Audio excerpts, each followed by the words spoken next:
Lord Charles Townshend, a member of the English Parliament, and I'm also John Gray, Boston shopkeeper. I'm the English Century and Boston Massacre 98. I'm Lord George Greenwell, member of the English Parliament, and Captain Thomas Preston, an English officer. I'm the first narrator.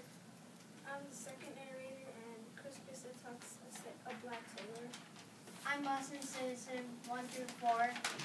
I'm English Soldier, Richard Palms, and I'm also John Adams. March 5th, 1770, Boston, Massachusetts, outside the Customs House. The American Revolution might have never happened. Not everyone in the 13 American colonies wanted independence, and almost no one imagined that the colonists, who had no standing army and no navy, could defeat the strongest military power in the world since the Roman Empire. And when we look back across the centuries, great events of history sometimes seem neat and orderly, planned out in advance, but many times the small events that led to great ones were disorderly and accidental. The Boston Massacre was one of those.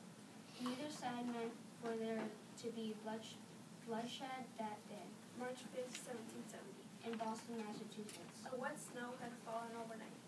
Perfect for making snowballs. Look, a crowd is gathering around the customs house. That is where the money for the hated taxes is stored. A single sentry stands guard. Lobsterback, go home, Lobsterback. They called the British soldiers lobsterbacks because of their red coats. In those days, lobsters weren't considered a delicacy. Lobsters were everywhere along the shore, and in minutes you could pick up more than you could carry. Only the very poor people ate them, and others used them for fertilizer. The British are thieves, tyrants, invaders, tar and feather them, lobsterbacks. Actually, the common British soldiers wanted to be friendly with the American colonists. The British soldiers didn't want to be here, so far away from their homes, but the colonists saw them as an occupying army, which they were.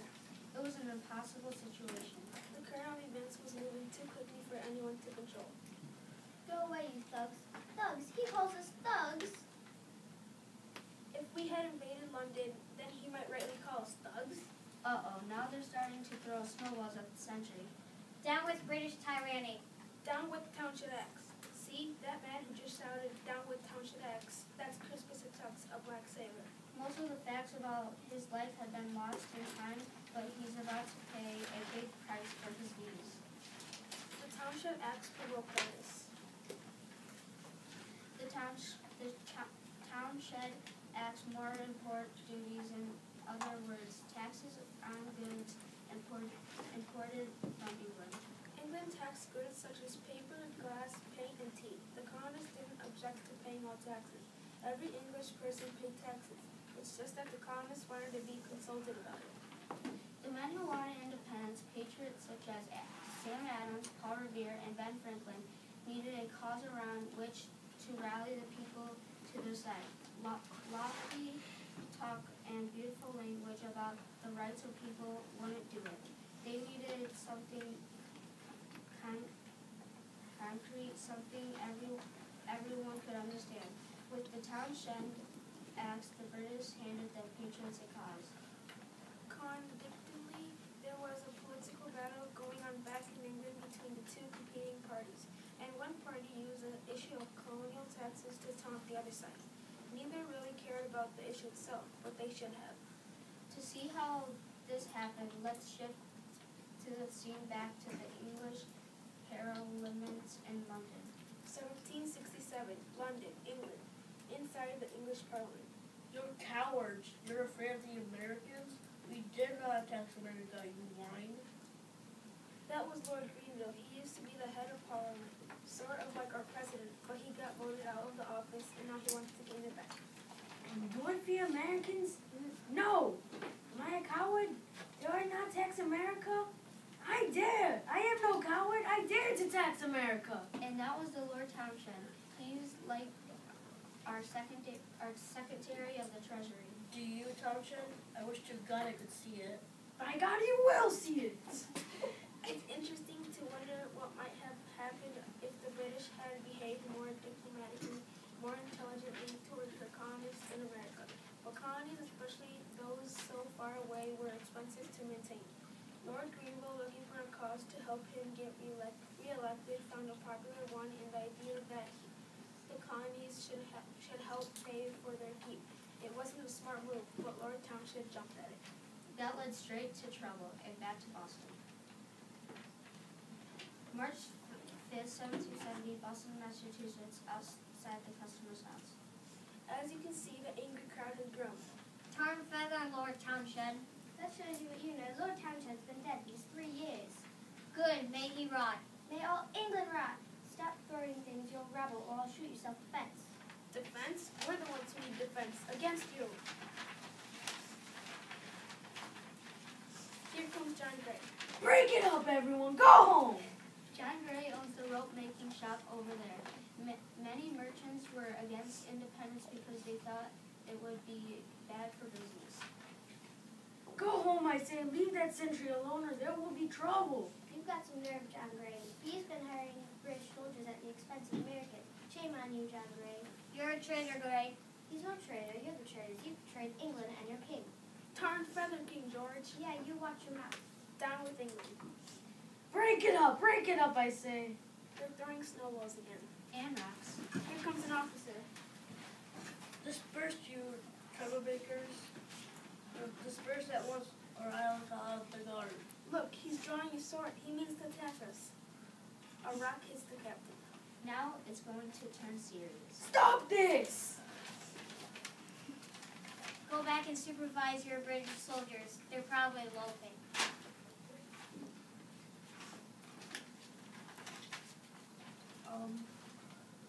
Send in the guard. Here they come. 1, 2, 3, 5, 8. 8 soldiers, and they're armed for battle. Captain Preston takes his place at the head of the line. Why don't you fire? You don't fire on us. Wait, Captain, wait. I'm certain we can settle this without violence. That's Richard Holmes, a respected local merchant who tries to act as a peacemaker. But it's too late for peace. Sir, I trust you mean no harm to these people. By no means, sir, but we'll fire in self-defense. Make no mistake about that. Put down your weapons and fight like men. Cowards. Step back, you people. Do not crowd us. You stand warned. Stop throwing things. Stop this now. But someone reaches out and grabs one of the soldiers' muskets. No. The gun goes off. Then all the soldiers fire. It happens the first bloodshed, and the war hasn't even started. 5 people are dead, including Crispus Tux, and several others are wounded. The wounded and the dead are carried from the street. Captain Preston seems to have panic-stricken. He didn't mean for this to happen, and he'll have to answer for it. He's marching his men away, screaming at them as the gun smoke fades in the cold winter breeze. But the story didn't end there. December 5th, 1770, Boston, Massachusetts. A courtroom. Captain Preston and his men were placed on the trial for murder. One of the most famous patriots, John Adams, volunteered to defend them. Are you out of your mind, Adams? Those men killed Americans in cold blood. How can you defend them? I do it not because I love England, but because I love liberty. There can be no liberty if the right to a fair trial is denied to anyone. The soldiers were found guilty of manslaughter by a jury of persons and given only token punishment. That was a fair verdict because of guilty murder. You must have intended to kill a person. That wasn't the soldiers' intention, and besides, they were provoked by an angry crowd. Nobody in that crowd deserves to get shot, but without them, their words and actions, the incident would never have happened. Hope you're happy, Adams. The truth, whether it serves our aims or not, is all that matters in the court of justice. John's right. How can we accuse the English of taking away our rights and then turn around and do the same for their citizens? The radical patriot Samuel Adams agreed with his cousin John completely on everything, including the right to resist injustice and tyranny, the right of freedom. But Sam believed that to attain freedom, you sometimes needed to stretch the truth. He stretched it a lot. Let's move outside and you'll see what I mean. Read all about it. Murder. Murder. Redcoats murder the citizens of Boston. Read the latest by Sam Adams. Eyewitness to massacre. Innocent blood crying to God from the streets of Boston. By Sam Adams. Get one while they last. Sam also encouraged his friend Paul Revere to engrave a picture of the shooting on a copper plate so that it could be printed on the paper and widely distributed. It showed a line of British soldiers intentionally firing into a crowd of respectable, unarmed citizens. This picture became the truth to most colonists. That's what propaganda is all about. Sam Adams was a true radical, but then the idea he and the other patriots believed in was also a radical in those days. The idea was this: the general public should and could choose their own leaders. Oh, by the way, on March 5th, 1770, the very day of the Boston Massacre, the English Parliament repealed the Township Act. The good news about the taxes would reach American shores every several weeks to leave.